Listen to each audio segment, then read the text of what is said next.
Hello' everyone, নমস্কাৰ। মোৰ অন্য এটি মিনি ভ্লগলৈ আপোনালোকক স্বাগতম জনাইছোঁ।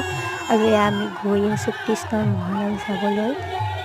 আৰু ইমান যে ভিৰ হৈছে, ভিৰটো হ'বই। কৃষ্ণৰ মহানাম চাবলৈ চবেই আহিছে, ভিৰ হ'ব। আৰু বেছি মানুহ আহিছে, আৰু ইয়াতকৈ বেছি মহিলাবিলাক বেছি আহিছে। পুৰুষতকৈ মহিলাবিলাক বেছি চাবলৈ পোৱা গৈছে। আৰু এয়া মই আৰু মোৰ বা আমি কৃষ্ণৰ মহানাম চালোঁ। চাই মেলি এতিয়া আমি যাম প্ৰসাদ খাবলৈ, কাৰণ কৃষ্ণৰ মহানাম গোটেই ৰাতি হৈ থাকিব। আমিতো গোটেই ৰাতি নাথাকোঁ, এইকাৰণে অলপমান চালোঁ। চাই মেলি প্ৰসাদ খাবলৈ আহিলোঁ। এয়া প্ৰসাদত দিছে দালি, ভাত, চব্জি, আচাৰ। বহুত টেষ্টি আছিল। ভগৱানৰ প্ৰসাদত টেষ্টি হ'বই।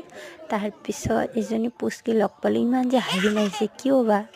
ক্লিপটো ডিলিট কৰিব মনে যোৱা নাই।